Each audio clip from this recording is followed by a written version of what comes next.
आपली स्किन छान तर आपण सुंदर, तर त्यासाठी आपण स्किन केअर बघूया. तर पहिल्या स्टेपमध्ये आपण घ्यायचं आहे क्लिन्झर. चेहऱ्याला क्लिन्झिंगची गरज का असते, तर आपण केलेला हलकासा मेकअप किंवा मग सनस्क्रीन असतं किंवा मग धूळ, तर हे जे डर्ट असतं ते आपल्या पोर्समध्ये अडकलेलं असतं, त्याच्यासाठी क्लिन्झिंगची गरज असते. तुम्ही कुठलंही जेंटल असं क्लिन्झिंग करू शकतात, कुठल्याही चांगल्या ब्रँडचं. मी इथे सीताफिलचं घेतलेलं आहे. छान मसाज करून मग नंतर चेहरा धुवायचा आहे आणि टॅप करून नंतर असा कोरडा करायचा आहे. 2 वेळा क्लिन्झिंगची गरज असते, सकाळी आणि रात्री. सेकंड स्टेपमध्ये टोनर वापरायचं आहे. इथे मी नॅचरल टोनर म्हणून ॲलम किंवा तुरटीचा वापर केलेला आहे. तर ते पाण्यात तुम्ही बुडून त्याचं पाण्याने चेहरा धुवा किंवा मग डायरेक्ट तुम्ही वापरला तर जस्ट असं चेहऱ्यावरून तुरटी फिरवा आणि लगेच धुवून घ्या चेहरा. तुरटीऐवजी रोज वॉटर वापरू शकता किंवा मग लिंबाचं पाणी वापरू शकता ॲज अ टोनर म्हणून, किंवा मग चांगल्या ब्रँडचा एखाद टोनर विकत घ्या आणि त्याने टोनिंग करून घ्या चेहऱ्याचं. आता मी तुरटी वापरते म्हणजे अँटी एजिंगचं काम करते.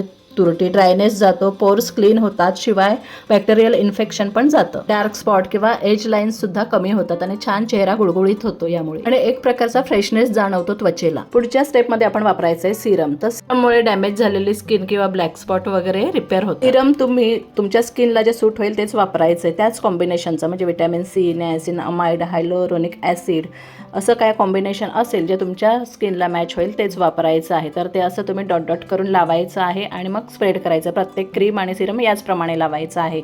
शिवाय क्रीम आणि सिरम लावल्यानंतर तुम्ही थांबायचं आहे, थोडा नीट ॲब्झॉर्ब होऊ द्यायचं आहे. त्याच्यानंतर पुढची स्टेप करायची आहे. त्याच्यानंतर वापरायचं आहे मॉइश्चरायझर. तर मॉइश्चरायझर कुठलंही चांगल्या ब्रँडचं घ्यायचं आहे जे आपल्या स्किनला सूट होईल ते. तर इथे मी बर्वाचं घेतलेलं आहे आणि त्याच प्रकारे डॉट डॉट करून लावायचं आहे, स्प्रेड करायचं आहे स्किनवर, ॲब्झॉर्ब होऊ द्यायचं आहे आणि त्याच्यानंतर आपण पुढची स्टेप करायची. थोडा वेळ थांबायचं आहे मॉइश्चरायझर लावल्यावर, जसं मी मगाशी सांगितलं तसं. त्यामुळे आपली स्किन सॉफ्ट राहते मॉइश्चरायझरमुळे आणि हायड्रेटेड राहते. मॉइश्चरायझर किंवा सनस्क्रीन आहे ना, ते तुम्ही ऋतूप्रमाणे बदलू शकता, जसं की उन्हाळ्यात वेगळं आणि हिवाळ्यात वेगळं. अत्यंत महत्त्वाची स्टेप आणि शेवटची स्टेप म्हणजे सनस्क्रीन. तर सनस्क्रीन आहे ना, ते तुम्ही फेससाठी वेगळं वापरू शकतात किंवा हातासाठी वेगळं वापरू शकतात किंवा मग सगळ्यासाठी एकच वापरू शकतात. पण आपल्या शरीराचं म्हणजे हात वगैरे उघडे असतात, ते पण उन्हाशी कॉन्टॅक्टमध्ये येतात आणि आपल्या हातावर सुद्धा ब्लॅक स्पॉट वगैरे किंवा स्किन टॅन होऊ शकते. त्याच्यामुळे सनस्क्रीन वापरायचं. तर सनस्क्रीन तुम्ही चांगल्या ब्रँडचं कुठलंही घेऊ शकतात. इथे मी द डर्मॅकोचं घेतलेलं आहे. त्यासाठी मी वेगळं लॅक्टोकॅलामाइनचं सनस्क्रीन वापरते, तुम्ही सेम सुद्धा वापरू शकता. डेली सनस्क्रीन वापरल्यामुळे आपल्याला UVA UVB रेजपासून प्रोटेक्शन मिळतं. शिवाय sunburn, premature ageing, wrinkles, black spot आणि त्वचेचा कॅन्सर होण्याचा धोका सुद्धा टळतो.